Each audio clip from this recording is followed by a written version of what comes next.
Good morning, dear students. Yesterday I told you about a pair of linear equations in two variables.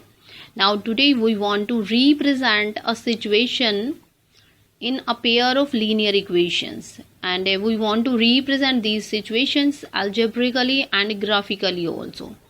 So in this question, Aftab tells his daughter, 7 years ago I was 7 times as old as you were then. In this question, Aftab age and his daughters are not given to us. So in this type of question, in this age question, always we consider their present ages.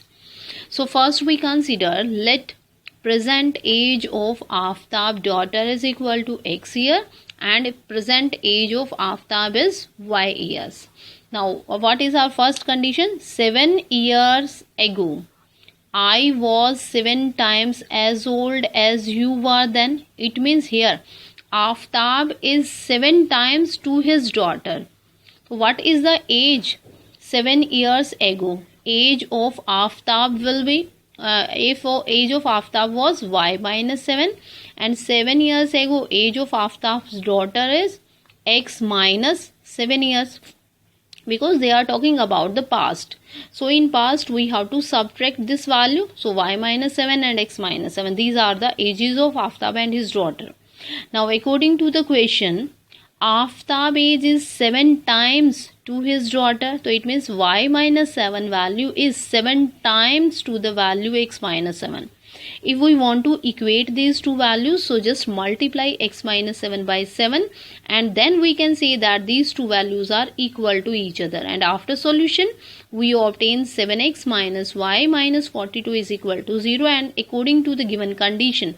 Now this is the situation and this is the representation algebraically of this condition. Now according to the second condition, what is here second condition? Also 3 years from now I shall be 3 times as old as you will be. Now they are talking about the future. So if we are talking about the future, if present age is x, after 3 years what will be the age of his daughter? X plus 3, and present age of Aftab is y. So in future means 3 years ago age will be y plus 3, and Aftab age is 3 times to his daughter. So it means y plus 3 value is 3 times to the x plus 3. If we multiply x plus 3 by 3, then both values we can equate. So after equating, then we obtain this second equation, and this first equation and second equation, this is the representation of this situation algebraically. Now the same situation we want to represent this situation graphically also. If we want to represent this situation graphically, now we have these two equations, and just the method which we have done in 9th class.